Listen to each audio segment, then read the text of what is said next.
ومن سيئات أعمالنا من يهده الله فلا مضل له ومن يضلل فلا هادي له أشهد أن لا إله إلا الله وأشهد أن محمدا عبده ورسوله أما بعد فقد قال الله تعالى في محسن تنزيل العظيم والفرقان المجيد أعوذ بالله من الشيطان الرجيم بسم الله الرحمن الرحيم يا أيها الذين آمنوا اتقوا الله حق تقاته ولا تموتن إلا وأنتم مسلمون.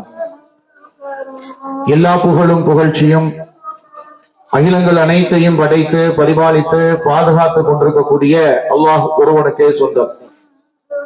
அந்த ஏக இறைவனின் புறத்திலிருந்து இறங்கக்கூடிய சாந்தியும் அவனது வற்றாத பெரும் கருணையும் அகிலத்திற்கெல்லாம் அருள் கொடையாய் அல்லாஹுவால் தேர்வு செய்யப்பட்ட அன்னலம் பெருமகனார் ஸல்லல்லாஹு அலைஹி வஸல்லம் அவர்கள் மீதும் அவர்களுடைய குடும்பத்தார்கள் மீதும் அவர்களுடைய தோழர்கள் மீதும் அவர்களுடைய சொல் செயல் அங்கீகாரங்களை மார்க்கமாக ஏற்று பெருமானார் ஸல்லல்லாஹு அலைஹி வஸல்லம் அவர்கள் காட்டித் தராத வழிமுறைகளை புதகத்துகளை அனாச்சாரங்களை விட்டும் தங்களை பாதுகாத்துக் கொண்டு சத்திய மார்க்கத்திலே பயணிக்கக்கூடிய அத்தனை நல்லவர்கள் மீதும் குறிப்பாக இந்த நாளில் தமிழ்நாடு தௌஹீத் ஜமாத் விருதுநகர் மாவட்டம் ராஜபாளையம் கிளையின் சார்பாக நடத்தப்பட்டுக் கொண்டிருக்கக்கூடிய இந்த மார்க்க விளக்க பிரச்சார கூட்டத்திலே பங்கெடுத்திருக்கக்கூடிய உங்கள் அத்தனை பேரின் மீதும் நின்று நிலவட்டுமாக. அன்பிற்கினிய சகோதர சகோதரிகளே, நாம் ஏற்றிருக்கக்கூடிய இந்த இஸ்லாமிய மார்க்கமானது இரண்டு அடிப்படைகளை உள்ளடக்கியது. இந்த இரண்டு அடிப்படைகள் இல்லை என்று சொன்னால் இதை ஏற்க வேண்டிய விதத்திலே நம்ப வேண்டிய விதத்திலே ஒரு மனிதர் ஏற்றுக்கொள்ளவில்லை நம்பவில்லை என்று சொன்னால் அவர் ஒரு உண்மையான முஸ்லிமாக ஆக முடியாது. அந்த இரண்டு நிபந்தனைகளில் ஒன்று லா இலாஹ இல்லல்லாஹ், மற்றொன்று முஹம்மது ரசூலுல்லாஹ். இந்த லா இலாஹ இல்லல்லாஹ் என்கின்ற இந்த கலிமாவைத்தான் இந்த பூமிக்கு சீர்திருத்தம் செய்வதற்காக அனுப்பப்பட்ட அத்தனை இறை தூதர்களும் மொழிந்தார்கள். நபி நூஹ் அலைஹிஸ்ஸலாம் அவர்கள் 950 ஆண்டு காலம் இந்த மண்ணிலே பிரச்சாரத்தை மேற்கொண்டார்கள். 950 ஆண்டு காலமும் நபி நூஹ் அலைஹிஸ்ஸலாம் அவர்கள் மக்கள் மத்தியிலே எடுத்துச் சொன்ன செய்தி தஅபுதுல்லாஹ், அல்லாஹுவை நீங்கள் வணங்குங்கள், வஜ்தனிபு தாகூத், அல்லாஹ் அல்லாதவற்றை நீங்கள் வணங்கி விடாதீர்கள். அல்லாஹுவை வணங்குங்கள் என்ற செய்தியை மட்டும் நபிமார்கள் சொல்லாமல் அல்லாஹ் அல்லாத எந்த ஒன்றையும் நீங்கள் வணங்கி விடாதீர்கள் என்கின்ற செய்தியையும் சேர்த்தே சொன்னார்கள். நீங்கள் நன்றாக கவனித்தீர்கள் என்று சொன்னால் திருமறை குர்ஆன் நபிமார்கள் அனுப்பப்பட்ட நோக்கத்தை குறித்து பேசும் பொழுது நூஹ் அலைஹிஸ்ஸலாம் அவர்களில் துவங்கி இறுதி தூதர் முஹம்மது ஸல்லல்லாஹு அலைஹி வஸல்லம் அவர்கள் வரைக்கும் அனுப்பப்பட்ட அத்துணை இறை தூதர்களும் எடுத்துரைத்த பிரச்சாரம் ஒன்றே ஒன்றுதான், அது தஅபுதுல்லாஹ் வஜ்தனிபு தாகூத், அல்லாஹுவை வணங்குங்கள், அல்லாஹுவை மட்டுமே வணங்குங்கள், அல்லாஹ் அல்லாத எந்த ஒன்றையும் நீங்கள் வணங்கி விடாதீர்கள். அப்ப அல்லாஹுவை வணங்குங்கள் என்று சொல்வதை விட அல்லாஹ் அல்லாத எந்த ஒன்றையும் நீங்கள் வணங்கி விடாதீர்கள் என்கின்ற செய்திதான் இஸ்லாத்தில் அதிகமாக சொல்லப்பட்டிருக்கும். நம்ம ஏற்றிருக்கக்கூடிய அந்த திரு கலிமா கூட அதனுடைய துவக்கமே எப்படி இருக்கும் என்று சொன்னால் லா இலாஹ, எவையும் கடவுள் கிடையாது, எதுவும் கடவுள் கிடையாது, யாரும் கடவுள் கிடையாது, இல்லல்லாஹ், அல்லாஹுவை தவிர என்றுதான் அது ஆரம்பிக்கும். அல்லாஹுவை தவிர வேறு எந்த ஒன்றும் கடவுள் கிடையாது என்கின்ற செய்தியை சொல்லித்தான் கலிமா ஆரம்பிக்கிறது. இந்த ஒரு செய்தியை சொல்லித்தான் நாம் இஸ்லாத்திற்குள்ளே நுழைந்திருக்கிறோம். இன்றைக்கு முஸ்லிம்களாக நாம் வாழ்கிறோம் என்று சொன்னால் நாம் ஏற்றிருக்கக்கூடிய இந்த நம்பிக்கை லா இலாஹ இல்லல்லாஹ், அல்லாஹுவை தவிர வேறு யாரையும் நாங்கள் வணங்க மாட்டோம். அல்லாஹுவை தவிர வணங்க மாட்டோம் என்று சொன்னால் அதில் என்னவெல்லாம் அடங்கி இருக்கிறது? அல்லாஹுக்கு நிகராக எந்த ஒரு படைப்பையும் நாங்கள் கொண்டு வர மாட்டோம். அல்லாஹுடைய இடத்திலே அல்லாஹுடைய ஆற்றல்கள், அல்லாஹுடைய பண்புகள், அல்லாஹுடைய தகுதிகள், அவனுடைய நிகராக அவனுடைய பண்புகளுக்கு நிகராக வேறு யாரையும் நாங்கள் ஒப்பீடாக இணையாக ஆக்க மாட்டோம் என்பதுதான் இதனுடைய மூலமந்திரம். இந்த செய்தியை நபிகள் நாயகம் ஸல்லல்லாஹு அலைஹி வஸல்லம் அவர்கள் துவக்கமாக சொன்னார்கள். தன்னுடைய பிரச்சாரத்தின் இறுதி கட்டத்திலே தன்னுடைய மரண வேளையிலும் இதைத்தான் சொன்னார்கள். நமக்கு முன்னால் வாழ்ந்த யூத கிறிஸ்தவ சமுதாயங்களை குறித்து நபி ஸல்லல்லாஹு அலைஹி வஸல்லம் அவர்கள் பேசும்பொழுது அவர்கள் மீது அல்லாஹ்வுடைய லஅனத் சாபம் உண்டாகட்டும் என்று சொன்னார்கள். எதற்காக அவர்களை சபித்தார்கள்? அவர்கள் செய்த காரியம் என்ன? அவர்களும் நம்மை போல் வேதம் கொடுக்கப்பட்டவர்கள் தான், நம்மை போல் அல்லாஹ்வை மட்டுமே வணங்க வேண்டும் என்கின்ற செய்தியை சொல்லித் தரப்பட்டவர்கள் தான்.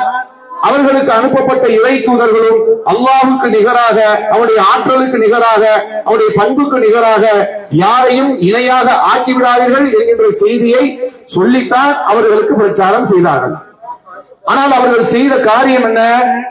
அவர்களிலே அவர்களுடைய நபிமார்கள் மரணித்து போய்விட்டால் அல்லது நல்ல மனிதர்கள் இறந்து விட்டால் உடனே அந்த நபிமார்களுடைய மன்னரைகளை, அடக்க ஸ்தலங்களை, நல்லடியார்களுடைய அடக்க ஸ்தலங்களை வணக்க ஸ்தலங்களாக மாற்றிக் கொள்வார்கள். இறைவனிடத்தில் இருக்கக்கூடிய பண்புகளை எல்லாம் அந்த நபிமார்களுக்கு கொடுப்பார்கள். இறைவன் பாவங்களை மன்னிப்பதை போல இந்த நபிமார்கள் மன்னிப்பார்கள் என்று எண்ணினார்கள். இறைவன் மற்ற விஷயங்களை எல்லாம் நமக்கு தருவதை போல, அவர் உணவளிப்பது போல, நோயுற்றால் நோய்க்கு நிவாரணம் அளிப்பது போல, அல்லது இன்ன பிற ஆற்றல்களை நமக்கு வழங்குவதை போல இந்த நபிமார்களும் நல்லடியார்களும் நமக்கு வழங்குவார்கள் என்று நம்பி அவர்களை இறைவனுக்கு நிகராக கொண்டு போய் நிறுத்தினார்கள். அதிலே குறிப்பாக நமக்கு முந்தைய சமுதாயமாக இருக்கக்கூடிய நசராணிகள், அவர்களுக்கு அனுப்பப்பட்ட இறை தூதர் மரியமின் குமாரர் ஈசா என்று அல்லாஹ் திருமறை குர்ஆனில் பதிவு செய்யப்படக்கூடிய அந்த ஈசா அலைஹிஸ்ஸலாம் அவர்களை கடவுளுடைய குமாரனாக, தேவ குமாரனாகவே ஆக்கிவிட்டார்கள். இது போன்ற கடவுளுடைய நிலைக்கு ஈசா அலைஹிஸ்ஸலாம் அவர்கள் உயர்த்துவதற்கு அடிப்படையான காரணமாக என்ன இருந்தது? வரலாற்றிலே நபிகள் நாயகம் ஸல்லல்லாஹு அலைஹி வஸல்லம் அவர்கள் அதற்குரிய காரணத்தையும் நமக்கு பதிய வைத்து அந்த சமுதாயத்தை நமக்கு முன்னால் காண்பித்து அவர்கள் தங்களுக்கு அனுப்பப்பட்ட இறை தூதரை கடவுளின் குமாரனாக, கடவுளுக்கு நிகராக ஆக்கியது போல என்னையும் நீங்கள் ஆக்கிவிடக் கூடாது என்கின்ற விஷயத்தை சொல்லுகிறார்கள். என்ன தப்பை அவர்கள் செய்தார்கள்? இன்றைக்கு நம்முடைய சமுதாய பெருமக்கள் பெரும்பாலானோர் இந்த ரபியுல் அவ்வல் மாதத்திலே நபிகள் நாயகம் ஸல்லல்லாஹு அலைஹி வஸல்லம் அவர்களை புகழ்கிறோம், அவர்கள் மீது புகழ் மாலை படிக்கிறோம், மௌலிதுகளை ஓதுகிறோம். ஆகவே நாங்கள் இந்த ரபியுல் அவ்வல் வந்துவிட்டால் பெருமானார் அவர்களுக்கு பிறந்த நாள் கொண்டாட்டத்தை கொண்டாடுவோம், அதற்காக மீலாது கொண்டாடுகிறோம் என்று சொல்லி நபிகள் நாயகம் ஸல்லல்லாஹு அலைஹி வஸல்லம் அவர்களை வரம்பு மீறி வார்த்தைகளை வைத்து அல்லாஹ்வுக்கு இணையாக அல்லாஹ்வுடைய பண்புகளை எல்லாம் கொடுத்து இன்றைக்கு புகழ்ந்து கொண்டிருக்கிறார்களே, இதே போன்ற தவறைத்தான் நமக்கு முன்னால் வாழ்ந்த மரியமுடைய குமாரர் ஈசா அலைஹிஸ்ஸலாம் அவர்களுடைய சமுதாயமும் செய்தார்கள். அதனால்தான் நபிகள் நாயகம் ஸல்லல்லாஹு அலைஹி வஸல்லம் அவர்கள் தன்னை புகழ்பவர்களை கண்டு அவர்கள் வாழக்கூடிய காலத்திலேயே கடுமையாக கண்டித்தார்கள். மரியமுடைய குமாரர் ஈசா அவர்களை அவர்களுடைய சமுதாயத்தினர் வரம்பு மீறி புகழ்ந்து கடவுளுக்கு நிகராக ஆக்கியதை போல என்னையும் நீங்கள் வரம்பு மீறி புகழ்ந்து விடாதீர்கள். என்னை நீங்கள் புகழ்வதாக இருந்தால், யார் சொல்றா? அல்லாஹ்வுடைய தூதர் சொல்றாங்க, என்னை நீங்கள் புகழ்வதாக இருந்தால், புகழ்வதற்கு ஆசைப்பட்டால் அப்துல்லாஹ் என்று சொல்லுங்கள், அல்லாஹ்வுடைய அடிமை என்று என்னை சொல்லுங்கள், அதுதான் எனக்கு பிடித்த மிகச் சிறந்த புகழ் வார்த்தை. அல்லது யா ரசூலுல்லாஹ் என்று சொல்லுங்கள், அது எனக்கு பிடித்த வார்த்தை. இந்த அப்துல்லாவையும் இந்த ரசூலுல்லாவையும் தவிர்த்து வேறு எந்த ஒரு புகழ் வார்த்தையும் கொண்டு என்னை புகழ்ந்து விடாதீர்கள், வரம்பு மீறி சென்று விடாதீர்கள் என்று சொல்லி நபிகள் நாயகம் ஸல்லல்லாஹு அலைஹி வஸல்லம் அவர்கள் உயிரோடு வாழக்கூடிய காலகட்டத்திலேயே சஹாபா பெருமக்கள் மத்தியில் இந்த செய்தியை மிக தெளிவாக ஆழமாக எடுத்துரைக்கிறார்கள். ஆனாலும் இந்த எச்சரிக்கைகள் எல்லாம் இன்றைக்கு வாழக்கூடிய சமுதாய பெருமக்கள் மறந்து போய்விட்டு, அலட்சியம் செய்துவிட்டு, எந்த ஒன்றை நபி பெருமகனார் ஸல்லல்லாஹு அலைஹி வஸல்லம் அவர்கள் செய்யாதீர்கள் என்று சொல்லி கடுமையாக எச்சரிக்கை செய்தார்களோ அந்த புகழ்களை, புகழ் வார்த்தைகளை, மௌலிதுகளை இன்றைக்கு அல்லாஹ்வுடைய ஆலயத்தில் வைத்தே அவர்கள் படிக்கக்கூடிய அகோரமான ஒரு காட்சியை நாம் பார்க்கிறோம். அல்லாஹ் பாதுகாக்க வேண்டும். அன்னல் மஸாஜித லில்லாஹ், அல்லாஹ் திருமறை குர்ஆனில் சொல்லுகிறான், பள்ளிவாசல்கள் அனைத்தும் அல்லாஹ்வுக்கு மட்டுமே சொந்தம். அங்கே அல்லாஹ்வை தவிர்த்து வேறு யாரையும் நீங்கள் பிரார்த்தித்து அழைக்காதீர்கள் என்று சொல்லி அல்லாஹ் சொல்லுகிறார். நீங்கள் பள்ளிவாசல்களில் பிரார்த்தனை செய்வதாக இருந்தால் அல்லாஹ்விடம் மட்டுமே கேளுங்கள். நீங்கள் பள்ளிவாசலை விட்டு வெளியேறி வந்தாலும் எங்கிருந்து அவனிடத்தில் உதவி தேடுவதாக இருந்தாலும் நீங்கள் உங்களை படைத்த இறைவனிடத்தில் மட்டும் உதவி தேடுங்கள்.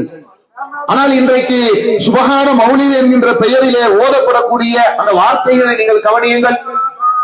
ஏன் மௌலிது ஓதக்கூடாது, மௌலிதுகளை புறக்கணிக்க வேண்டும், அது பாவமான காரியமாகும், அது நம்மை நிரந்தர நரகத்தில் கொண்டு போய் சேர்க்கும் என்று நாம் எச்சரிக்கை செய்கிறோம். எந்தெந்த வார்த்தையெல்லாம் அல்லாஹுக்கு கோபத்தை உண்டாக்குமோ, எந்தெந்த வார்த்தைகளை எல்லாம் நாம் அல்லாஹுக்கு இணையாக இந்த மக்களுக்கு மனிதர்களுக்கு பயன்படுத்தக் கூடாதோ அந்த வார்த்தைகளை எல்லாம் அல்லாஹுடைய படைப்புகளாக இருக்கக்கூடிய, அல்லாஹுடைய படைப்பாக இருக்கக்கூடிய நபிகள் நாயகம் ஸல்லல்லாஹு அலைஹி வஸல்லம் அவர்களுக்கு பயன்படுத்தக்கூடிய காட்சியை பார்க்கிறோம்.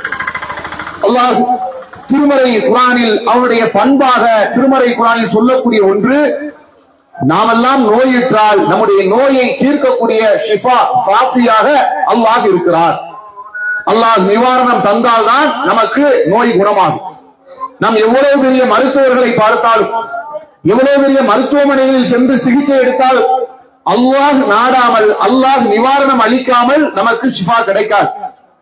அதனால்தான் இப்ராஹிம் அலைஹிஸ்ஸலாம் அவர்கள் அல்லாஹுவை பற்றி பேசக்கூடிய அந்த வார்த்தைகளில் சொல்லுகிறார், சொல்லி காட்டுறாங்க. இப்ராஹிம் அலைஹிஸ்ஸலாம் சொன்னதாக அல்லாஹ் சொல்லி காட்டுறான், வ இதா மரிது ஃபஹுவ யஷ்ஃபீன், நான் நோயுற்றால் அல்லாஹ் மட்டுமே, அவனே எனக்கு ஷிஃபாவை தருகிறான் என்று இப்ராஹிம் அலைஹிஸ்ஸலாம் அவர்கள் சொன்ன செய்தியை அல்லாஹ் திருமறை குர்ஆனில் பதிவு செய்கிறான். பெருமானார் ஸல்லல்லாஹு அலைஹி வஸல்லம் அவர்கள் யாரேனும் நோயுற்றிருந்தால் நோயுற்றவர்களுக்கு அல்லாஹ்விடத்தில் ஷிஃபாவை வேண்டி பிரார்த்தனை செய்யும் பொழுது அல்லாஹ்தான் நிவாரணத்தை அளிக்கக்கூடியவன் என்கிற வார்த்தையை பயன்படுத்தி நமக்கு கற்றுத் தருகிறார்கள். ஆக இப்படியெல்லாம் நிவாரணம் அளிப்பது அல்லாஹ்தான் என்று தெளிவாக இருக்கும் பொழுது இந்த மௌலிது கிதாபுகளில் எப்படி எழுதி வைத்திருக்கிறார்கள், அஸ்ஸலாமு அலைக்க யா முபரிர் ஸகாம், நோய் வந்தால் நோய் நீக்குபவரே அந்த நபியே உங்கள் மீது சலாம் உண்டாகட்டும் என்று சொல்றாங்க. நோய்களை நீக்குபவர் நபி ஸல்லல்லாஹு அலைஹி வஸல்லம் அவர்களா? அப்படி என்றால் நபிகள் நாயகம் ஸல்லல்லாஹு அலைஹி வஸல்லம் அவர்கள் நோயுற்று வந்தார்களே, அவர்களுக்கு ஏற்பட்ட நோயை அவர்களால் ஏன் நீக்க இயலவில்லை? அல்லாஹ்விடத்தில் பிரார்த்தனை செய்து கேட்டார்களா இல்லையா? நான் தான் நோயை நீக்கக்கூடியவன், எனக்குரிய நோயை நானே நீக்கிக் கொள்வேன் என்று எங்கேனும் சொன்னார்களா? அல்லது மற்ற மக்கள் நோய்வாய்ப்படும் பொழுது ரசூலுல்லாஹ்வுடைய தோழர்கள் சஹாபா பெருமக்கள் நோய்வாய்ப்பட்டிருக்கும் பொழுதெல்லாம் பெருமானார் ஸல்லல்லாஹு அலைஹி வஸல்லம் அவர்கள் அவர்களை நலம் விசாரிக்க செல்லும் பொழுதெல்லாம் எனக்கு நோயை நீக்கக்கூடிய அதிகாரம் ஆற்றல் இருக்கிறது, நான் உங்கள் நோயை நீக்குகிறேன் என்று நீக்கினார்களா? அல்லது அல்லாஹ்விடத்தில் பிரார்த்தனை செய்தார்களா? சிந்தித்து பாருங்க. ஹதீஸ்களில் நீங்கள் படித்து பார்த்தால் ஆதாரப்பூர்வமான செய்திகளிலே சொல்லப்பட்டிருக்கக்கூடிய செய்தி என்ன? சாத் பின் அபீ வக்காஸ், சாத் பின் முஆத் போன்ற சஹாபாக்கள் எல்லாம் போர்க்களத்திலே காயமுற்று நோய்வாய்ப்பட்டு இருக்கும் பொழுது அவர்களை நலம் விசாரிக்க செல்லக்கூடிய நபிகள் நாயகம் ஸல்லல்லாஹு அலைஹி வஸல்லம் அவர்கள் அவர்களுக்கு அந்த அதிகாரம், நோயை குணப்படுத்தக்கூடிய ஆற்றல் அதிகாரம் இருந்திருந்தால் தன்னுடைய தோழர்கள் நோய்களையே மரணம் அடையக்கூடிய அளவு பார்த்துக் கொண்டு சும்மா இருந்திருப்பார்களா? நோய்களை நீக்குவதற்கு அவர்களுக்கு சக்தி கிடையாது. தான் நோயுற்றாலோ, தன் மனைவிமார்கள் நோயிட்டாலோ, தன் பிள்ளைகள் நோயுற்றாலோ, தன் தோழர்கள் நோயுற்றாலோ அல்லாஹ்வுடைய தூதர் அவர்கள் அல்லாஹ்விடத்திலே கையேந்தி நோய்க்காக நிவாரணம் கேட்டு பிரார்த்தனை செய்வார்கள். அந்த நோய்க்கான மருந்தை, மருத்துவத்தை இந்த உலகத்திலே தேட சொல்லி கற்றுக் கொடுத்தார்கள். அப்படி என்றால் இது எவ்வளவு பெரிய அப்பட்டமான பொய்! பெருமானார் ஸல்லல்லாஹு அலைஹி வஸல்லம் அவர்கள் மீது இட்டுக்கட்டி அவர்களை அல்லாஹ்வுக்கு நிகராக அல்லாஹ்வுடைய பண்புகளை கொடுத்து இணை வைக்கக்கூடிய ஒரு மாபாதக செயலை இன்றைக்கு மௌலிது ஓதுகிறோம் என்கின்ற பெயரிலே ஓதக்கூடிய சகோதர சகோதரிகள் சிந்தித்து பார்க்க வேண்டாமா? மௌலிது ஓதினால் நன்மை என்று விளங்கி அதை ஓதிக்கொண்டிருக்கிறோமே, அந்த மௌலிது வரிகளிலே இவ்வளவு விசவத்தன வார்த்தைகள் பதியப்பட்டிருக்கிறது, கருத்துகள் பதியப்பட்டிருக்கிறது. அல்லாஹ் பாதுகாக்க வேண்டாம், அல்லாஹ் நமக்கு பாதுகாப்பு அளிக்க வேண்டாமா? இது போன்ற இணை வைக்கக்கூடிய வார்த்தைகளை ஓதிவிட்டு அதிலே அல்லாஹ்வுடைய அருளை தேடினால் எங்கிருந்து அல்லாஹ்வுடைய அருள் நமக்கு கிடைக்கும்? அதே மௌலிது கிதாபிலே அவர்கள் எழுதி வைத்திருக்கக்கூடிய மற்ற வார்த்தை என்ன? இன்னா நஸ்தஜீரு ஃபீ தஃபீன் குல்லி இந்திகாம். நபி ஸல்லல்லாஹு அலைஹி வஸல்லம் அவர்களை பார்த்து இந்த மௌலிது கிதாபில எழுதி வைத்திருக்கக்கூடிய கவிதை வரிகள் என்ன தெரியுமா? எல்லா துன்பங்களையும் நீக்கிட நபி அவர்களிடம் நாம் அடைக்கலம் தேடுகிறோம். அந்த மௌலிதில் எழுதப்பட்டக்கூடிய வார்த்தை. நமக்கு ஏற்படக்கூடிய துன்பங்கள் இருக்குல்ல, துயரங்கள், சங்கடங்கள், ஒவ்வொரு மனிதனுக்கும் வாழ்க்கையில சோதனைகள் வரும், கஷ்டங்கள் வரும், நஷ்டங்கள் வரும், துன்பங்கள், துயரங்கள் எல்லாம் வரும். அப்படி வரும் பொழுது அந்த துன்பங்கள், துயரங்களை யாரை அழைத்து யாரிடம் அடைக்கலம் தேடி அதிலிருந்து பாதுகாப்பு தேட சொல்றாங்க? பெருமானார் ஸல்லல்லாஹு அலைஹி வஸல்லம் அவர்களிடத்தில் சென்று பாதுகாப்பு தேட வேண்டுமாம். அந்த துன்பங்களை, துயரங்களை அவர்கள் போக்கி வைப்பார்களாம். ஆனால் திருமறை குர்ஆனில் அல்லாஹ் எவ்வளவு தெளிவாக சொல்லுகிறான். சூரா அல் அன்ஆம் 6வது அத்தியாயத்தின் 17வது வசனத்திலே அல்லாஹ் பதிய வைக்கிறான். வயின் தயம்ஸகல்லாஹு பிலுர்ரி ஃபலா ஹாஸிப லஹு இல்லா ஹுவ. அல்லாஹ் உமக்கு துன்பத்தை ஏற்படுத்தினால் அவனை தவிர அதை நீக்குபவன் யாரும் இல்லை என்று அல்லாஹ் சொல்றான். நமக்கு ஏற்படக்கூடிய துன்பங்கள் அல்லாஹ்வுடைய புறத்திலிருந்து வருகிறது. அந்த துன்பங்களை யாரால் மட்டும்தான் போக்க முடியும், நீக்க முடியும்? அல்லாஹ்வால் மட்டும்தான் அதை நீக்க முடியும். அல்லாஹ்வை தவிர்த்து அந்த ஆற்றல், அந்த சக்தி வேறு யாருக்கும் கொடுக்கப்பட்டிருக்கிறதா என்று சொன்னால் அல்லாஹ் யாருக்கும் அந்த சக்தியை கொடுக்கல. முதலாக படைக்கப்பட்ட ஆதம் அலைஹிஸ்ஸலாமும் கொடுக்கப்படல. உலகத்திலே நீண்ட நாட்கள் வாழ்ந்ததாக திருமறை குர்ஆன் சொல்லக்கூடிய நூஹ் நபிக்கும் கொடுக்கப்படல. உலகத்திலே ஏகத்துவ தந்தை என்று போற்றப்படக்கூடிய அல்லாஹ்வுடைய தோழராக இருந்த இப்ராஹிம் நபிக்கும் அந்த சக்தி கொடுக்கப்படல. பெருமானார் ஸல்லல்லாஹு அலைஹி வஸல்லம் அவர்களுக்கும் கொடுக்கப்படல. எந்த இடத்திலும் பெருமானார் ஸல்லல்லாஹு அலைஹி வஸல்லம் அவர்கள் எனக்கு இந்த சக்தி கொடுக்கப்பட்டிருக்கிறது, நான் உங்களுடைய துன்பங்களை நீக்கக்கூடியவன், உங்களுடைய துயரங்களை நீக்கக்கூடியவன், உங்களுடைய கஷ்டங்கள் எல்லாம் வந்தால் என்னிடத்தில் வந்து அடைக்கலம் தேடுங்கள், நான் உங்களுக்கு அந்த கஷ்டங்களை நீக்கி தருகிறேன் என்று எந்த இடத்திலும் சொன்னதாக நாம் பார்க்க இயலவில்லை. அதே போல அல்லாஹ் அவருக்கு மட்டுமே சொந்தமான மன்னிக்கக்கூடிய தன்மை. அல்லாஹுவை நாம் அழைக்கும் பொழுது அர் ரஹ்மான் என்கிறோம், அர் ரஹீம் என்கிறோம், அல் கஃபூர் என்கிறோம். அப்படி அல்லாஹுக்கென்றே பிரத்யேகமாக சொல்லப்படக்கூடிய சிறப்பு பெயர்கள், அஸ்மாவுல் ஹுஸ்னா என்று சொல்லக்கூடிய அழகிய 99 திருநாமங்களை சொல்லி அழைக்கிறோம். அந்த 99 திருநாமங்களிலே அவனுடைய பண்புகளிலே மிக முக்கியமானது அல்லாஹ் பாவங்களை மன்னிக்க கூடியவன். அதனால்தான் அல்லாஹ் திருமறை குர்ஆனில் அவனை பற்றி சொல்லும் பொழுது, நமக்கு பிரார்த்தனை கற்றுக் கொடுக்கும் பொழுது அந்த தவ்வாபுர் ரஹீம், அல்லாஹ்விடத்தில் நம்மை பார்த்து சொல்லி கற்றுக் கொடுக்கிறான். நீ பாவங்களை மன்னிக்க கூடியவன், கருணையாளன் என்று நமக்கு கற்றுக் கொடுக்கிறான். அப்ப தவ்வாபு ரஹீமாக இருக்கக்கூடிய ரப்புல் ஆலமீன் அவனுடைய பண்பை எடுத்து இந்த மௌலிது கிதாபில் என்ன செய்கிறாங்க? பெருமானார் ஸல்லல்லாஹு அலைஹி வஸல்லம் அவர்களை பார்த்து கவிதை வரியால் பாடுகிறார்கள். அந்த நபி ஸல்லல்லாஹு அலைஹி வஸல்லம் அவர்களை பார்த்து சொல்றாங்க, நீங்க யார் தெரியுமா? கஃபாருல் ஹதாயா, பாவங்களை மன்னிக்க கூடியவர்கள். எங்களுடைய எல்லா பாவங்களையும் நீங்கள் அல்லவா மன்னிக்க முடியும்? அல்லாஹ் மட்டுமே செய்யக்கூடிய ஒரு காரியத்தை, அல்லாஹுக்கு மட்டுமே உள்ள ஒரு அதிகாரத்தை, ஆற்றலை, பண்பை பெருமானார் ஸல்லல்லாஹு அலைஹி வஸல்லம் அவர்களுக்கு பங்கிட்டு கொடுத்து நாங்கள் பெருமானாரை புகழத்தான் செய்கிறோம், அதற்காகத்தான் மௌலிது ஓதுகிறோம் என்று சொன்னால் இது பகிரங்கமாக செய்யப்படக்கூடிய ஒரு ஷிர்கான காரியமா இல்லையா? அப்ப இந்த காரியம் இன்றைக்கு பகிரங்கமாக பள்ளிவாசலில் வைத்து அரங்கேற்றம் நடந்து கொண்டிருக்கிறது.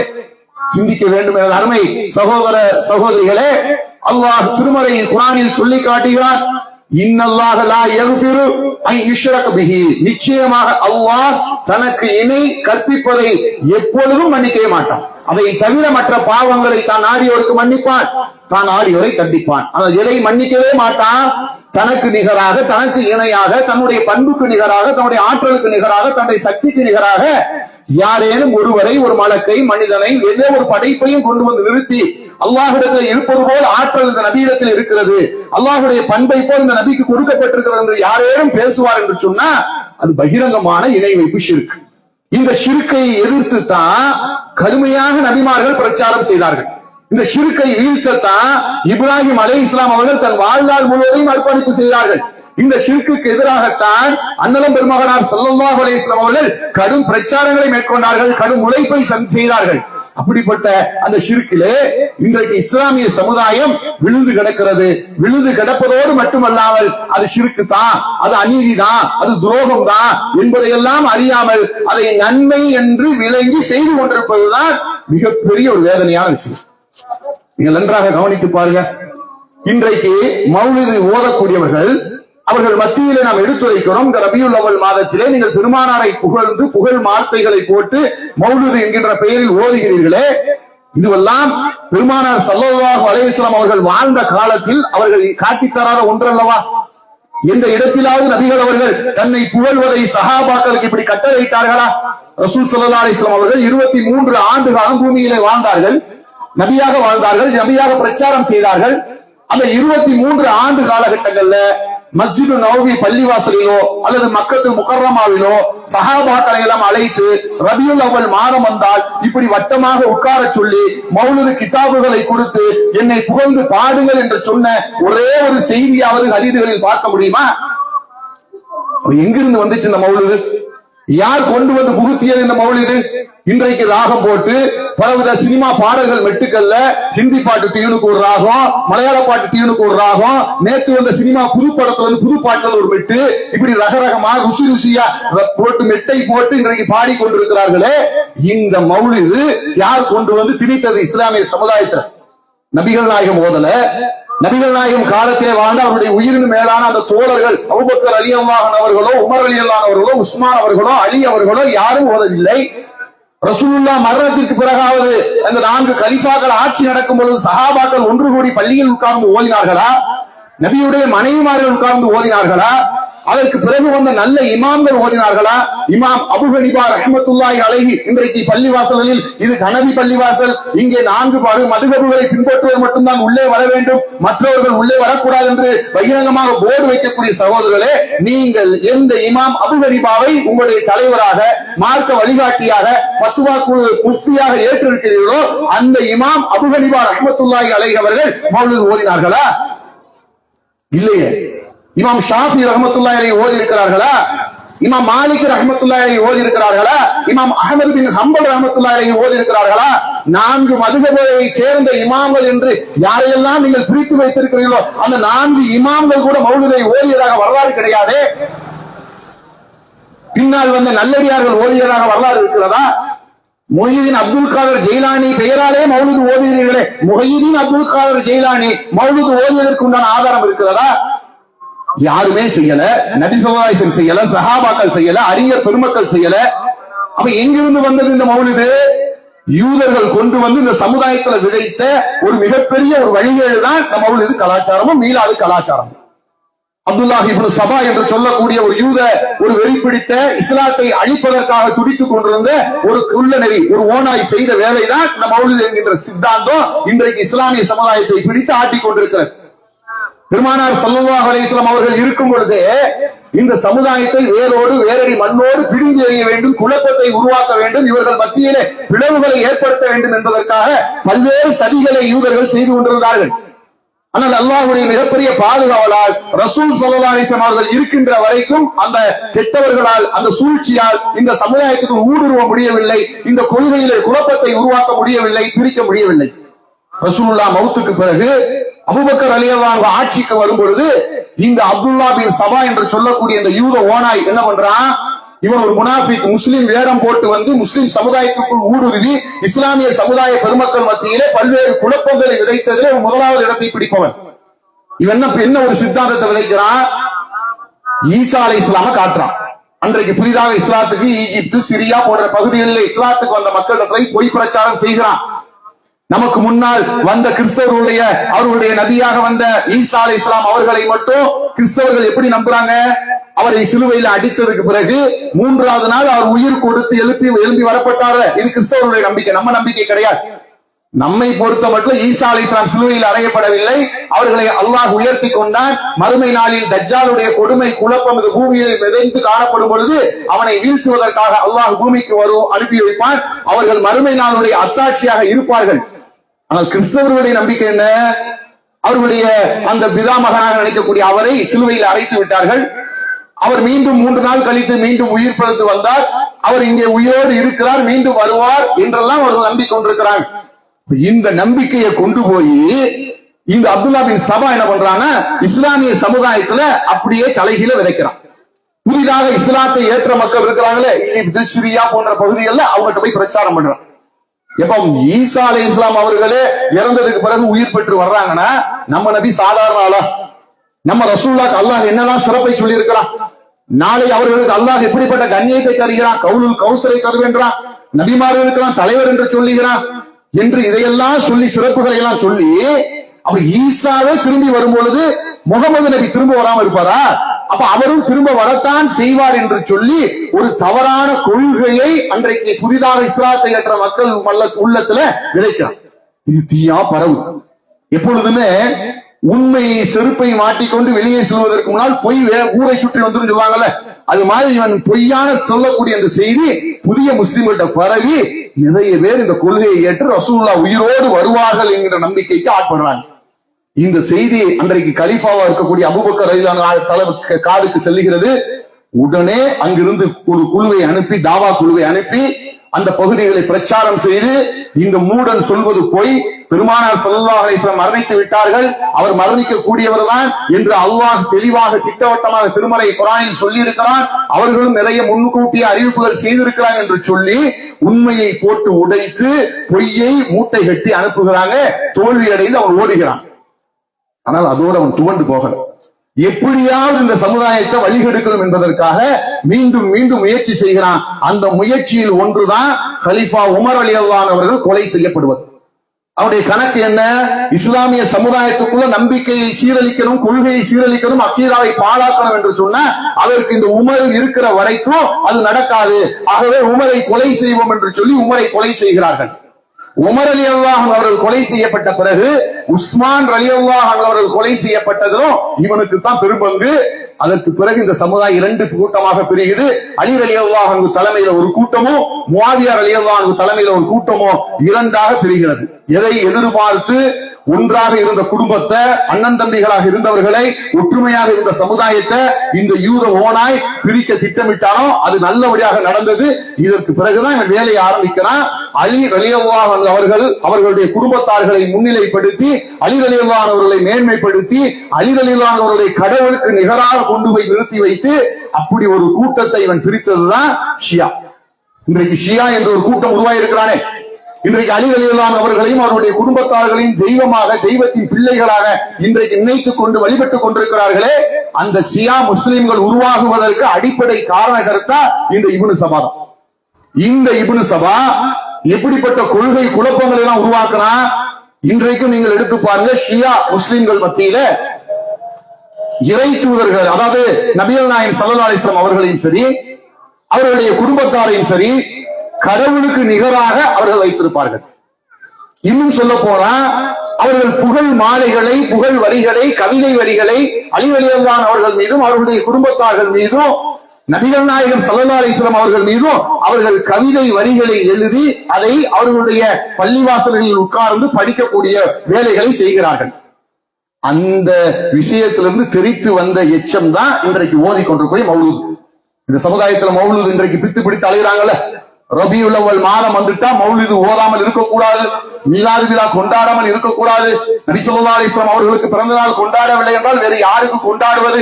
யார் யாருக்கோ உலகத்திலே பிறந்த நாள் கொண்டாடுகிறார்கள், ரசூலுல்லாஹ்வுக்கு கொண்டாடக்கூடாதா என்றெல்லாம் இன்றைக்கு வியாக்கியானம் பேசிக்கொண்டு, முரட்டுவாதம் பேசிக்கொண்டு, இன்றைக்கு மார்க்கத்தில் இல்லாத, நபி அவர்கள் காட்டித்தராத விதத்தை, அனாச்சாரத்தை இன்றைக்கு நபி அவர்கள் பெயராலேயே இன்றைக்கு மக்கள் மத்தியிலே கொண்டு வந்து சேர்த்திருக்கிறார்களே.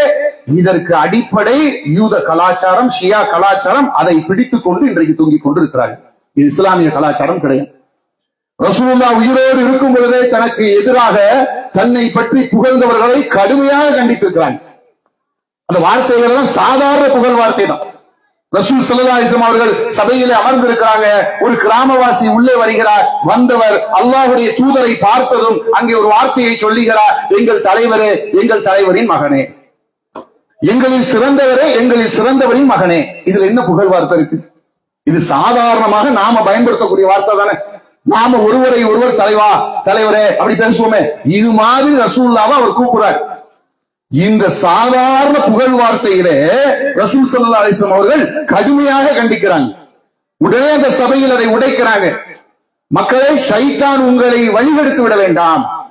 உங்களுக்கு முன்னால் வாழ்ந்தவர்கள், தங்களுடைய நபிமார்களை இது போன்ற வரம்பு மீறிய புகழ் வார்த்தைகளை கொண்டு புகழ்ந்து பாடி அவர்களை கடவுளுக்கு நிகராக ஆக்கியதை போல என்னையும் வரம்பு மீறி புகழ்ந்து இறைவனுக்கு நிகராக ஆக்குகிறார்கள். சாதாரணமாக தலைவரே என்று சொன்னதற்கு நேருக்கு நேராக உடனுக்கு உடனே ரசூல் ஸல்லல்லாஹு அலைஹி வஸல்லம் அவர்கள் அங்கே கண்டித்து இது ஷிர்கிலே கொண்டு போய் உங்களை சேர்த்து விடும், என்னை வரம்பு மீறி புகழாதீர்கள் என்று சொல்றார்கள். ஒரு திருமண நிகழ்வு, ஒரு வீட்டுக்கு போறாங்க ரசூல் ஸல்லல்லாஹு அலைஹி வஸல்லம் அவர்கள். அந்த வீட்டிலே திருமணம் நடந்து கொண்டிருக்கிறது.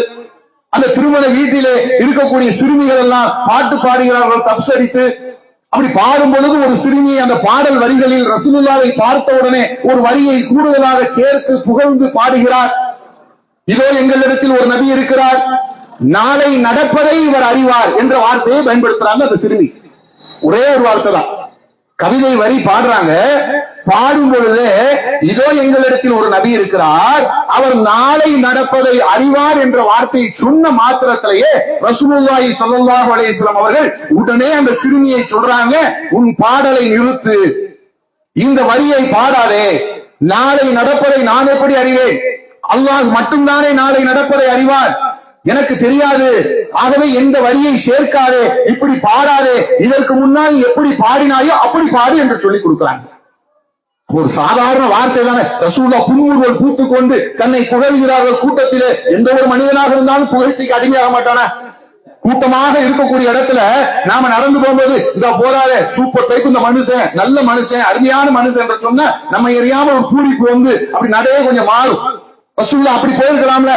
ஆனா எதை விட்டுவிடக் கூடாது என்பதில் கவனமாக இருக்கிறாங்க. இந்த சமுதாயம் எந்த வரம்பு மீறிய வார்த்தையும் போட்டு தன்னை புகழ்ந்து விடக் கூடாது என்பதில் உறுதியாக இருக்க போய்தான் உடனே அந்த சபையிலேயே கண்டிக்கிறாங்க. அல்லாஹ்வுடைய தூதருக்கு அல்லாஹ் ஆண் வாரிசை கொடுத்து எடுத்து விட்டான். இப்ராஹிம் என்று சொல்லக்கூடிய ஒரு குழந்தை பிறக்கிறது, ஆண் குழந்தை. பெருமானார் ஸல்லல்லாஹு அலைஹி வஸல்லம் அவர்களுக்கு பிறந்த அந்த ஆண் குழந்தை அவர் எந்த அளவுக்கு ரசூலுல்லாஹ் பாசமாக இருப்பார் என்று சொன்னா, அந்த குழந்தைக்கு தன்னுடைய பாட்டனார் இப்ராஹிம் அலைஹிஸ்ஸலாம் அவருடைய பெயரை வைத்து மகிழ்ச்சி கொண்டாடினார்கள். அந்த இப்ராஹிம் குழந்தை பருவத்தில் இருக்கும் பொழுது மௌத்தாகிறார். அப்ப மௌத்தான உடனே செய்தி சொல்லப்படுது. ரசூலுல்லாஹ் வீட்டுக்கு வர்றாங்க, அந்த குழந்தையை கையில ஏந்துறாங்க, மடியில் ஏந்தி அந்த குழந்தை இறந்த சோகம், தன் பெற்றெடுத்த பிள்ளை இறந்த சோகம் தாங்காம ரசூல் ஸல்லல்லாஹு அலைஹி வஸல்லம் தாரை தாரையாக கண்ணீர் வடித்து துக்கத்தின் உச்சத்தில் இருக்கிறார்கள். இந்த நேரத்தில் யதார்த்தமாக சூரிய கிரகணம் ஏற்படுது. ரசூலுல்லாஹ்வுடைய மகன் இறக்கிறார், யதார்த்தமாக சூரிய கிரகணம் ஏற்படுகிறது. இருட்டாகுது, பகல் நேரத்துல இருட்டாகுது. இப்ப மக்கள் எல்லாம் வெளியே நின்று பேசுறாங்க, பாத்தியா அல்லாஹ்வுடைய தூதருடைய மகன் இறந்ததுனால சூரியனை மறைஞ்சு போயிடுச்சு, சூரிய கிரகணம் ஏற்பட்டு விட்டது என்று மக்கள் நினைச்சாங்க. ரசூலுல்லாஹ்வுடைய மகன் இறந்ததுனாலதான் சூரிய கிரகணம் ஏற்பட்டது என்று சொல்லி இதையும் அதையும் இணைத்து அப்படி பேசுறாங்க. இதை பார்த்து இதை கேட்ட ரசூலுல்லாஹ் உள்ள கடுமையான துக்கம், தன் மகனை இழந்து பரிதவித்து விட்டு அந்த கவலையில் அழுது கொண்டிருக்கக்கூடிய நேரத்தில் இப்படி ஒரு வார்த்தையை கேட்கிறாங்க. கேட்ட மாத்திரத்திலே வெளியே ஓடி வர்றாங்க ரசூலுல்லாஹ். மக்களை அழைக்கிறாங்க, மக்களை அழைத்து சொல்றாங்க, மக்களே, சூரியனும் சந்திரனும் அல்லாஹ்வுடைய அத்தாட்சிகளில் உள்ளவையாகும். அவை யாருடைய பிறப்புக்காகவும் யாருடைய இறப்புக்காகவும் தோன்றாது, மறையாது. அது அல்லாஹ்வுடைய கட்டளைக்கு மட்டுமே கட்டுப்படும். இந்த நாளோடு இந்த நிகழ்வோடு இதை இணைத்து பேசுவதை விட்டுவிடுங்கள் என்று சொல்லி உடனே கண்டிக்கிறாங்க. இவ்வளவு கடுமையாக தன்னை புகழ்வதை, தன்னை பற்றி புகழ்ந்து பேசுவதை மிக தீவிரமாக வெறுத்த பெருமானார் ஸல்லல்லாஹு அலைஹி வஸல்லம் அவர்கள் பெயராலேயே இன்றைக்கு மௌலூது வரிகளை எழுதி வைத்து மிக மோசமாக அல்லாஹுக்கு இணையாக அல்லாஹ் மட்டுமே செய்யக்கூடிய, அல்லாஹுவால் மட்டுமே முடியக்கூடிய அந்த பணிகளை எல்லாம், செயல்பாடுகளை எல்லாம், பண்புகளை எல்லாம், ஆற்றல்களை எல்லாம் நபிகள் நாயகம் ஸல்லல்லாஹு அலைஹி வஸல்லம் அவர்களும் செய்வார்கள் என்று சொல்லி நபியை அவருக்கு நிகராக நிறுத்தி வைத்து பாடுகிறோமே, இது ரசூலுல்லாஹ் விரும்புவாங்களா வெறுப்பாங்களா? ஒன்னு ரெண்டு வார்த்தைகள் சொல்லும் போதே துடித்து போறாங்களே அல்லாஹ்வுடைய தூதர் அவர்கள், அந்த வார்த்தையை மாற்றுகிறாங்களே.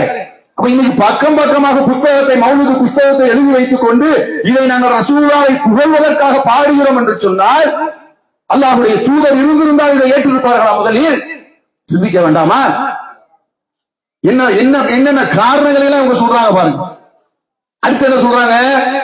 ஏன் நாங்க ரசூலுல்லாஹ் மேல ஸலவாத்து தான ஓதுறோம். எது ஸலவாத்து? இன்னைக்கு நீங்க ஓதுற அந்த கஃபாரா ரசூலுல்லாஹை பார்த்து பாவங்களை மன்னிப்பவர் என்று சொல்வதா ஸலவாத்து? துக்கங்களை நீக்குபவர் நீங்க தான் என்று ரசூலுல்லாஹை பார்த்து சொல்வதா ஸலவாத்து? எங்கள் நோய்களை குணப்படுத்தக்கூடியவர் நீங்க தான் என்று சொல்வதா ஸலவாத்து? ஸலவாத்துனா என்ன?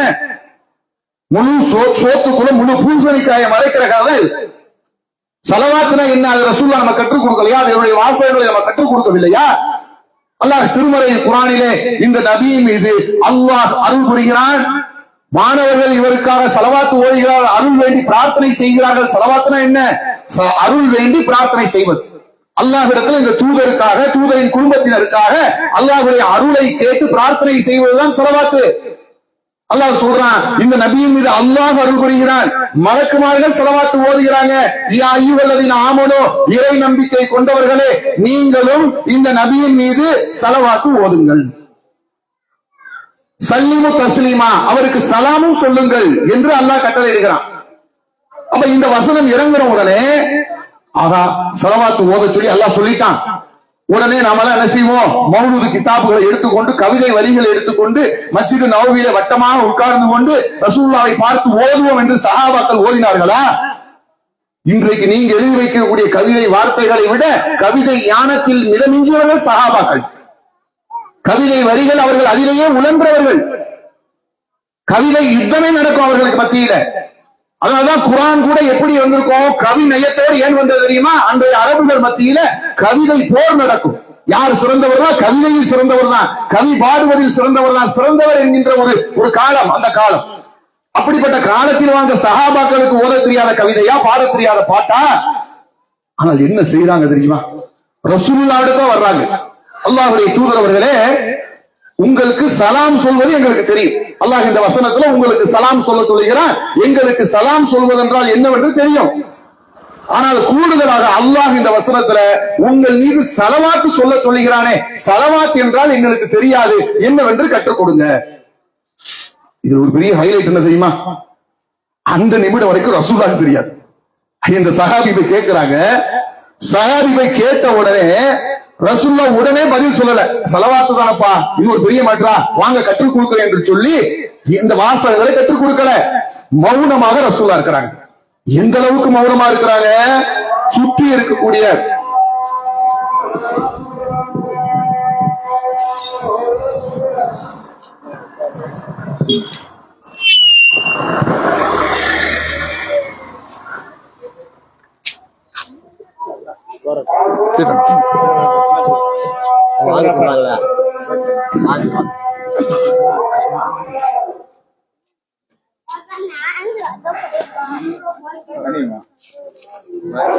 கொடுங்கம்மா கொஞ்சம்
கொஞ்சம்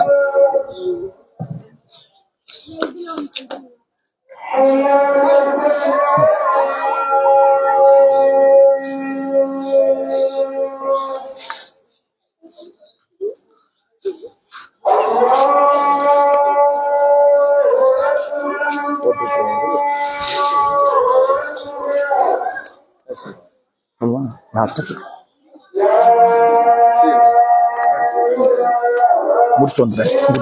முடிச்சுட்டு வந்துடுறேன். என்ன முடிச்சிருவோம் இப்ப 5 வருஷம்.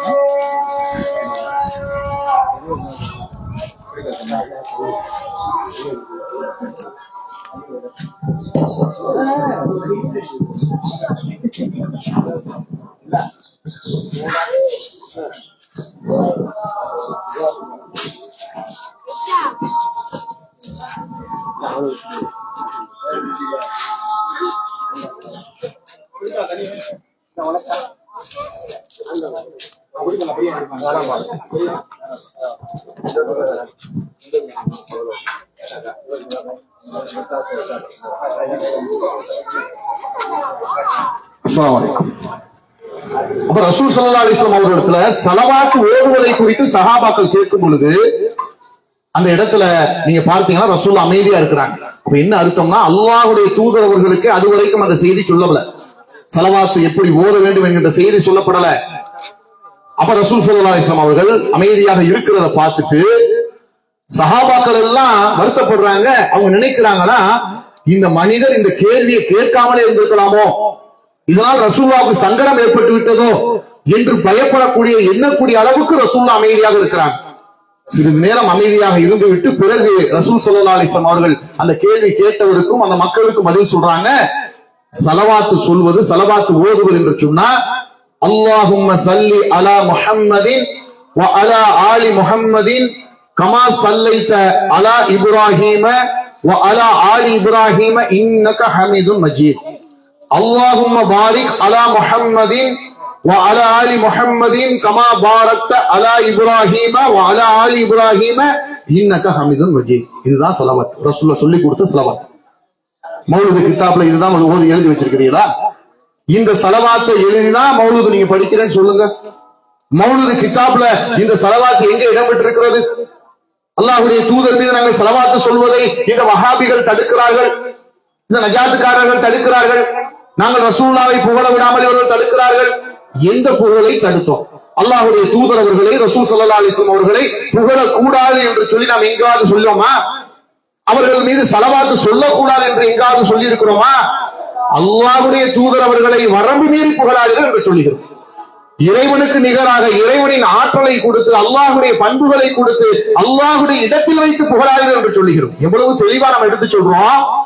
ஆனா எங்கேயும் இது மக்கள் தெளிவடைந்து விடக்கூடாது என்பதற்காக குழப்பக்கூடிய அந்த வழிகேடர்கள், இல்ல இல்ல இவங்க ரசூலுல்லாஹ்க்கு எதிராக பேசுறாங்க, ரசூலுல்லாஹ்வை புகழ விட மாட்டேங்கிறாங்க, ரசூலுல்லாஹ்க்கு எதிராக ரசூலுல்லாஹ்வுக்கு ஸலவாத்து சொல்ல விட மாட்டேங்கிறாங்க, பிறந்த நாள் கொண்டாட விட மாட்டேங்கிறாங்க என்றெல்லாம் ஒரு சிம்பத்தியை கிரியேட் பண்ணி ஏதோ நாம இதற்கு எதிரானவர் போல சித்தரிக்கிறாங்க.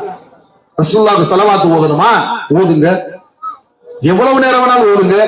நீங்க அல்லாஹ்வுடைய தூதர் மீது ஸலவாத்து ஒரு முறை ஓதினால் அல்லாஹ் அவர் மீது 10 முறை அருள் புரிகிறார் என்று பெருமானார் ஸல்லல்லாஹு அலைஹி வஸல்லம் அவர்கள் சொல்லி இருக்கிறாங்க. அல்லாஹ்வுடைய அருளை தேடி, அல்லாஹ்வுடைய அன்பை தேடி, கருணையை தேடி ஸலவாத்துகளை ஓதிக்கொண்டே இருப்போம் வாங்க. ஆனா நீங்க ஓதுறது ஸலவாத்தா? மௌலூது கிதாபுகளை எழுதி வைத்திருப்பது ஸலவாத்துடைய ரசூல் ஸல்லல்லாஹு அலைஹி வஸல்லம் கற்றுக் கொடுத்த ஸலவாத்தா? அபூபக்கர் ரலியல்லாஹு அன்ஹு அவர்களும், உமர் ரலியல்லாஹு அன்ஹு அவர்களும், உஸ்மான் ரலியல்லாஹு அன்ஹு அவர்களும் நீங்கள் ஓதக்கூடிய மௌலூதையா ஓதிக்கொண்டிருந்தார்கள் ஸலவாத் என்கிற பெயரில். எவ்வளவு பெரிய ஒரு ஏமாற்றம், மோசடியை செய்து கொண்டிருக்கிறீங்க மார்க்கத்தின் பெயரால். யாரோ ஒரு மனிதர் எழுதி வைத்திருக்கக்கூடிய கவிதை புஸ்தகம், அவர் மனம் போன போக்கில் என்னவெல்லாம் வார்த்தை தோன்றுகிறதோ அந்த வார்த்தையெல்லாம் கவிதை வரியால் எழுதி வைத்து அதை ஒரு கிதாபாக போட்டு அதற்கு சுபஹான மௌலித் என்ற பெயரை கொடுத்து விட்டால் அதை இபாதத்தாக நினைத்து பள்ளிவாசல் ஓதக்கூடிய மக்களே, நீங்க என்ன சொல்றாங்கன்னா ரொம்ப உண்மையிலேயே இந்த மக்களை நினைத்து நாம சிரிக்கிறதா அழுகிறதா தெரியல. தமிழ்நாடு தௌஹீத் ஜமாஅத் ஆகஸ்ட் 15 சுதந்திர தினம் அன்னைக்கு தமிழ்நாடு தௌஹீத் ஜமாஅத், நம்முடைய ஜமாஅத் போன்ற நம்ம ஏகத்துவ கொள்கையை பேசக்கூடிய சகோதரர்கள் ஆகஸ்ட் 15 அன்று சுதந்திர தினம் அன்றைக்கு குருதி கொடை கொடுக்கிறாங்க. உயிர் காக்கக்கூடிய சேவையாக மனிதர்களுக்கு ரத்த தானம் கொடுக்கிறாங்க, ரத்த தான சேவை செய்யறாங்க. இந்த ரத்த தான சேவைய இன்றைக்கு ஒரு இமாம், அவர் உண்மையிலேயே 11 வருடம் 3 வருடம் 7 வருடம் படித்து விட்டு பட்டம் பெற்று வந்தாரா அல்லது எப்படி அவருக்கு பட்டம் கொடுத்தார் என்பதே தெரியவில்லை. அந்த அளவுக்கு கேலி கூத்தாக அவருடைய பதிவு இருக்கு. ஒரு வாட்ஸ்அப் சமூக வலைதளத்தில் பார்க்கிறோம். அவர் ஒரு பதிவு போடுகிறார், நகர விடுதலைக்காக பாடுபட்ட நாளை நினைவுபடுத்தி அன்றைக்கு ரத்த தான முகாம்களை ஏற்பாடு செய்து ரத்த தானம் கொடுக்கக்கூடிய வஹாபி முகரக்கட்டைகளை ஒரு எப்படி எழுதியிருக்கிறார். எழுதி உண்மையான நரக விடுதலைக்காக பாடுபட்ட நபி பெருமானார் ஸல்லல்லாஹு அலைஹி வஸல்லம் அவர்களுக்கு பிறந்த நாள் கொண்டாட விடாமல் ஏன் தடுக்கிறீர்கள்? அது மட்டும் செய்ய தெரிந்த உங்களுக்கு இது செய்யக்கூடாதா என்று கேள்வி கேட்கிறார். எங்கேயாவது ஆகஸ்ட் 15 சுதந்திர தினம் அன்னைக்கு ரத்த தானம் கொடுத்தா, மக்களுடைய உயிரை காப்பாற்றினா அது ஒரு வழிபாடு, அது ஒரு இபாதத்து என்று சொல்லி நாம சொன்னோமா? அல்லாஹ்வை வணங்கக்கூடிய விஷயத்தை போல இதையும் நீங்கள் செய்யுங்கள் என்று சொன்னோமா? அது ஒரு சேவை. அல்லாஹ் நமக்கு கட்டளையிட்டு இருக்கிறான். மனித நேயத்தை நமக்கு கற்றுத் தந்திருக்கிறான். யார் மனிதர்கள் மீது இரக்கம் கொள்ளவில்லையோ அவர்கள் மீது இறைவன் இரக்கம் கொள்ள மாட்டான் என்று பெருமானார் ஸல்லல்லாஹு அலைஹி வஸல்லம் நமக்கு கற்றுத் தந்திருக்கிறாங்க. யார் ஒரு மனிதரை வாழ வைக்கிறாரோ அவர் அனைத்து மனிதர்களையும் வாழ வைத்தவர் போலாவர் என்று நமக்கு கற்றுத் தந்திருக்கிறாங்க. அந்த கற்றுத்தந்த மனிதனை அடிப்படையில நாம் மக்களை பாதுகாப்பதற்காக, குறிப்பாக இந்த நாட்டிலே விடுதலை பெற்று தந்த இஸ்லாமியர்களுடைய தியாகங்களை நினைவுபடுத்துவதற்காக நாம் அந்த ரத்த தான முகாம்களை ஏற்பாடு செய்து நடத்தி கொண்டிருக்கிறோம். இதுவும் மௌலூது ஒண்ணா? இதை சொல்லிவிட்டு என்ன சொல்றாங்கன்னா, இதையெல்லாம் செய்யக்கூடிய நீங்க பள்ளிவாசலில் உட்கார்ந்து மௌலூது ஓதக்கூடிய எங்க எதிர்க்கிறீர்கள் என்று சொல்லுகிறார்களே, மௌலூது ஓதுவது நீங்கள் இது போன்ற சேவையாக செய்கிறீர்களா? எங்க அஜர்த்துமார்கள்லாம் நாங்க மௌலூது ஓதுவதற்கு இனிமேல் கட்டணம் வாங்க மாட்டோம் சொல்லுங்க பாப்போம்.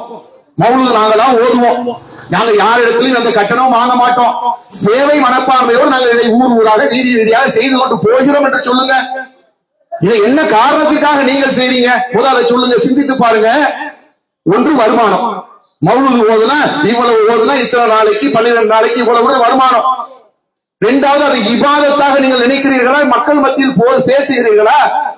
அல்லாஹ்வுக்கு இணை வைக்கக்கூடிய வார்த்தைகளை அல்லாஹ்வுக்கு நிகராக நபிபெருமானார் ஸல்லல்லாஹு அலைஹி வஸல்லம் அவர்களை கொண்டு வந்து வைத்துவிட்டு அந்த ஒரு அற்பமான ஒரு காரியத்தை, இணை வைக்கும் காரியத்தை, ஷிர்கான காரியத்தை, பிதத்தான காரியத்தை, அனாச்சாரத்தை பெருமானார் எதை வெறுத்தார்களோ, எதை கடுமையாக கண்டித்தார்களோ, எந்த விஷயத்தில் கடுமையான எச்சரிக்கையை மேற்கொண்டார்களோ, முந்தைய சமுதாயம் அழிந்தது போல நீங்கள் என்னை வரம்பு மீறி புகழ்ந்து அதன் காரணத்தால் அழிந்து நாசமாக போய்விடார்கள் என்று தடுத்தார்களோ, அப்படிப்பட்ட ஒரு காரியத்தை அல்லாஹ்வுடைய ஆலயத்தில் வைத்து இபாதத் என்கின்ற பெயரிலே ஒரு மாபெரும் வழிகாட்டை செய்து கொண்டிருக்கிறீர்களே, இதுவும் அதுவும் ஒன்றா? இது நன்மை என்று நீங்கள் ஆதாரத்தோடு நிரூபிங்க. மௌலூது ஓதுவது அல்லாஹ்விடத்திலே நன்மையை பெற்றுத் தரும், இது ஆபத்தை பெற்றுத் தராது, நரகத்திலே தள்ளிவிடாது, இது பாவத்தை சம்பாதித்தராது என்று நீங்கள் ஆதாரத்தோடு எங்களுக்கு நிரூபிங்க. நாங்கள் உங்களோடு உட்கார்ந்து நம்ம மௌலூதை ஓதுகிறோம். ஒரே ஒரு ஆதாரத்தை காட்ட முடியுமா?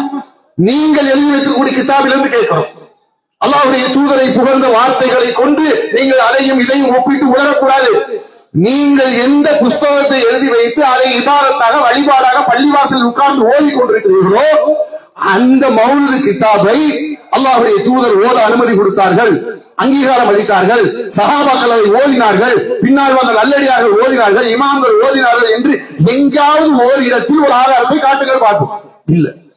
இல்லாத ஒன்றை நீங்கள் செய்வதற்கு அழைப்பு கொடுக்கும் போது அதை எப்படி நாங்கள் ஏற்க முடியும்? அதை எதிர்க்கத்தான் செய்வோம். இந்த ஷிர்க் மக்கள் மத்தியில் பரவாமல் இருக்க தடுக்கத்தான் செய்வோம். அப்ப இதையும் ரத்த தான குறுப்பதையும் இணைத்து பார்த்து ஒப்பிட்டு பேசுகிறார் என்று சொன்னா உண்மையிலே மடமையின் உச்சத்தில் தான் இந்த மக்கள் இருக்கிறார்கள் என்பதுதான் வேதனையான விஷயம். ஆக அன்பிற்கினிய சகோதர சகோதரிகளே, இவ்வளவு மோசமான இணை வைப்பு வார்த்தைகளை கொண்ட ரசூலுல்லாஹ் காட்டித் தராத பிதத்தான அனாச்சாரமான இந்த மௌலூதை விட்டு நாம் ஒதுங்குவோம், விலகுவோம், மக்களையும் சத்தியத்தின் பக்கம் அழைப்போம் என்று சொல்லி உங்கள் மத்திய வார்த்தைகளை கூறி அல்லாஹ்விடத்தை நேர்வழிக்காக பிரார்த்தித்து விடைபெறுகிறோம். வாஹிரு தாவானா அனில் ஹம்துலில்லாஹி ரப்பில் ஆலமீன். அஸ்ஸலாமு அலைக்கும் வரஹ்மத்துல்லாஹி வபரகாத்துஹு.